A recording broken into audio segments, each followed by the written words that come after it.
Bhupalpally ఏరియాలోని Singareni open cast రెండవ బొగ్గు గని విస్తరణ విషయంలో ఆందోళన ఆగడం లేదు.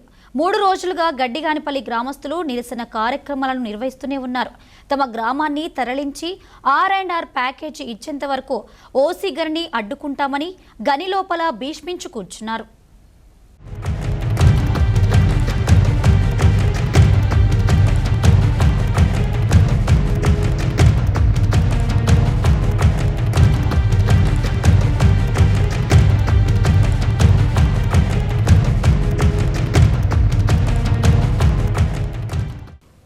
భూపాలపల్లి ఏరియాలో OC2 బొగ్గు గని విస్తరణ ప్రాజెక్టు కోసం ఇళ్లతో పాటు తమ భూములను సైతం త్యాగం చేసినప్పటికీ పునరావాస R&R ప్యాకేజీ ఇవ్వకుండా గత 8 సంవత్సరాలుగా కాలయాపన చేస్తున్నారని సింగరేణి అధికారులపై గడ్డిగానిపల్లి భూ నిర్వాసితులు మండిపడుతున్నారు.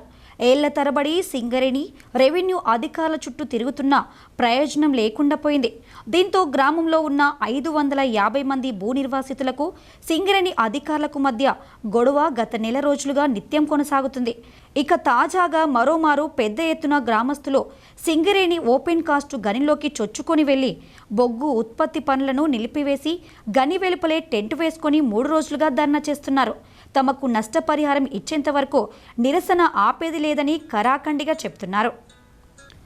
దీంతో సింగరేణి అధికారులు, రెవెన్యూ అధికారులు ధర్నా స్థలానికి చేరుకుని సమస్యను తెలుసుకున్నారు. 2017లో R&R ప్యాకేజీ కింద సర్వే చేసి 550 గృహాలకు నష్టపరిహారంతో పాటు R&R కాలనీ ఏర్పాటు చేయాలని సింగరేణి యాజమాన్యం రెవెన్యూ శాఖ అకౌంట్లో 110 కోట్ల రూపాయలు జమ చేసింది. అయితే గడిచిన 8 సంవత్సరాల కాలంలో ఇటు సింగరేణి జీఎంలతో పాటు కలెక్టర్లు, ఆర్డీఓలు మారుతూనే ఉన్నారు. కానీ తమకు నష్టపరిహారం చెల్లించడంలో ఎవరు ముందుకు రావడం లేదని మండిపడ్డారు.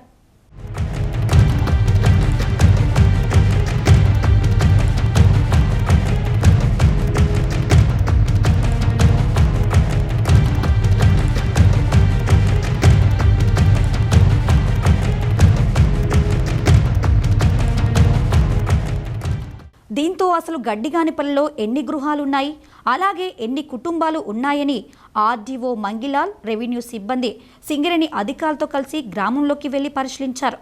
ప్రతి ఇండ్లు లెక్కకు రావాలని, అలాగే గ్రామంలో ప్రస్తుతం ఎవరు నివాసం ఉంటున్నారని సమాచారం పూర్తిగా సేకరిస్తున్నారు. ఈ సర్వే ఆధారంగా ఎవరికి పునరావాస ప్యాకేజీ ఇవ్వాలని స్పష్టత వచ్చే అవకాశాలు ఉన్నాయని అధికారులు చెప్తున్నారు. ఇదిలా ఉంటే గతంలో సింగరేణి అధికారులు, రెవెన్యూ అధికారుల సమన్వయంతో పబ్లిక్ నోటిఫికేషన్ ఇచ్చి అభ్యంతరాలు తెలపాలని కోరగా ఎలాంటి ఫిర్యాదులు రాకపోవడంతో గ్రామంలోని 550 మంది భూ నిర్వాసితులకు అవార్డు కాపీ సైతం జారీ చేశారు. కానీ నష్టపరిహారం మాత్రం చెల్లించలేదు. దీంతో గ్రామస్తుల్లో ఓపిక నశించి పూర్తి స్థాయిలో నష్టపరిహారం చెల్లించేంత వరకు ఆందోళన చేస్తామని, విరమించది లేదని తేల్చి చెబుతున్నారు. ఈ క్రమంలో మరోమారు శుక్రవారం రాత్రి సింగరేణి అధికారులు, రెవెన్యూ అధికారులు, పోలీసులు ధర్నా చేస్తున్న స్థలానికి వెళ్లి 10 రోజుల్లో సమస్య పరిష్కరిస్తామని హామీ ఇచ్చినా అంతవరకు నిరసన ఆపబోమని తెలిపారు. సర్వేల పేరిట అధికారులు కావాల్సుకొని కాలయాపన చేసి తమకు అన్యాయం చేసేలా సిద్ధమవుతున్నారని, దీన్ని ఎట్టి పరిస్థితుల్లో ఒప్పుకునేది లేదని, గతంలో సర్వే చేసిన ప్రతి ఇల్లుకు నష్టపరిహార ప్యాకేజీ ఇవ్వాలని గ్రామస్తులు డిమాండ్ చేస్తున్నారు.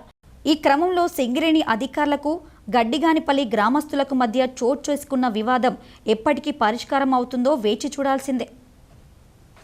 మా గడ్డిగానిపల్లి గ్రామాన్ని సింగరేణి వారు OC2 కింద తరలిస్తామని 2015లో మా ఇళ్లకు ఇంటి నంబర్లు, ప్రాజెక్ట్ నంబర్లు కేటాయించారు. 2016లో ప్రజాప్రకటన చేసి మీ గ్రామాన్ని తరలించి మీకు ఎక్కడ R&R ప్యాకేజ్ కింద తరలిస్తామని దశల వారీగా enjoyment survey, joint survey, SES survey అన్ని సర్వేలు కంప్లీట్ చేసి ఇప్పుడు ఇంతవరకు కూడా మా విలేజ్ని తరలించకుండా మొన్న వచ్చిన OC2లో 3 సంవత్సరాల కాంట్రాక్ట్ వచ్చిన దాన్ని కూడా మా గ్రామానికి అతి దగ్గరలో 200 మీటర్ల దగ్గరలో బ్లాస్టింగ్ చేసుకుంటూ మా గ్రామంలో బండలు పడుతున్నాయి, భయభ్రాంతులకు గురవుతున్నాం. అయినా కూడా రెవెన్యూ వారు, సింగరేణి వారు ఎలాంటి చర్యలు తీసుకోకుండా, నష్టపరిహారం చెల్లించకుండా 8 సంవత్సరాల నుంచి కాలయాపన చేసుకుంటూ వస్తున్నారు.